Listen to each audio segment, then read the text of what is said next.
Yan guys, yan ang totoo. Hindi ko pala napindot kanina. Ngaw-ngaw ako ng ngaw-ngaw guys. Hindi ko pala na yun ang aking camera. Yan guys, ang init-init naman ngayon. Sana hanggang mamaya wala kaming tubig dahil sa lakas ng ulan isinara. So that. Wait lang guys ha. Andito na yung ano. Saglit lang kasi andito na yung magpapakash in. Wait lang. Ayan guys, naudlot yung ano ko at may nagpakas in na dumating dito.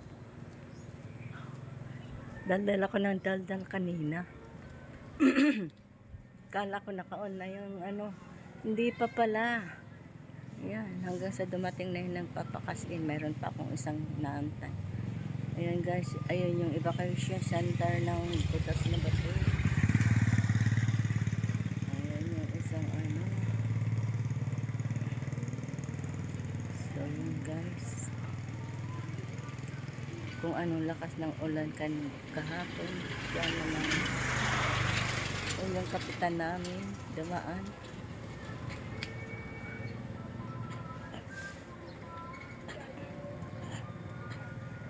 Ayan, nagpapasukan pa lang ngayon.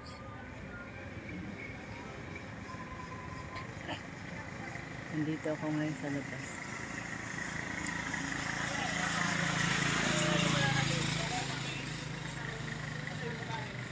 Guys, ang init dito ngayon. Yung evacuation center namin, ayun yung andoon yung cover court. Kita niyo yung guys, cover court yun. Ayun doon din yung eskwelahan ng Barangay Butas na Bato. Malapit lang dito yung guys.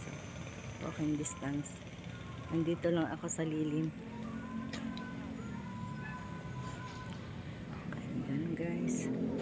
Andun na yung papuntang highway. Ayun guys, highway na yun guys. Nakikita niyo. Malapit lang kami.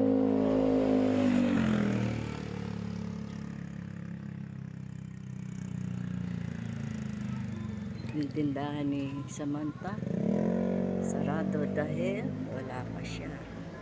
Ayan. Mika, pasensya na po, sarado. Naku, may sound yata layo tayo guys. Ayan o, hindi pa nadaanan yung basura. So yun lang guys. May sound ba? Naku, baka makapiright tayo. Ayan mga siga ng ano. Bye bye guys. See you on my next one. God bless you. Thank you for watching. Bye.